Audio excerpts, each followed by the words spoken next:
When I first came up with the X-Men, my biggest problem was I wanted a team of superheroes, and I figured out who I wanted. In the original team, let's see, there was Iceman who could turn into ice. There was Cyclops with the power of his eyes. There was the Beast. There was Marvel Girl. There was the Angel who could fly. The thing I loved about the Angel is when he was dressed in clothes, he'd wrap his wings around him and put a coat over it and you couldn't see them. And there was Dr. Strange. There was Professor X. Well, my biggest problem was, how did they get these superpowers? I had already run out of people being bitten by radioactive spiders and being subjected to gamma rays and cosmic rays. And I took the cowardly way out. I said, I'm just going to say they're mutants. We all know there are mutations in nature. So these people, they were just born that way, and then I don't have to come up with far-fetched explanations. Okay, so now I had my team. But who were they going to fight? I figured it would be fun if these mutants were good, but there were also a group of evil mutants who either wanted to take over the world or something similar. Then I thought it might be fun to get an analogy with the way some people are picked on by bigots and are persecuted by bigots. I thought, here are characters who are going to look different, who are going to have certain strange powers. What if the human race is afraid of them, hates them perhaps, and prosecutes them, torments them? What if the evil mutants resent the fact that the human race doesn't trust them, and they want to strike back, and they feel they are homo superior as opposed to the human beings who are homo sapiens?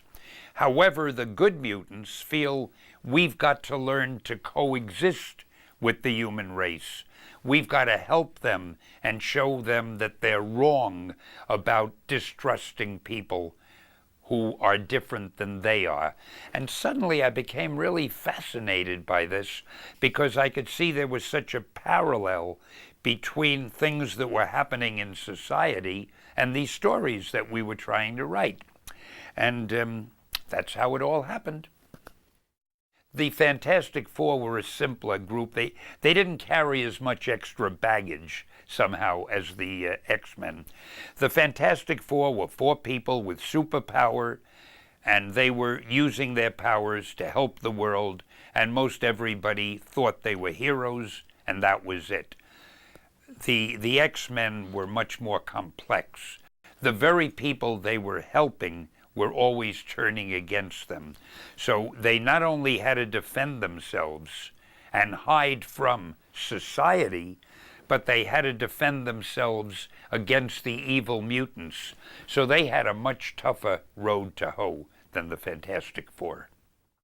Of course, I love all the X-Men. Maybe I was specially drawn to Professor X because I thought of him as being a little bit like me, because there he was trying to teach them all, and mostly I didn't pay much attention to him. No, I'm only kidding. I liked him because I felt he was one of the most unique superheroes also. He was in a wheelchair.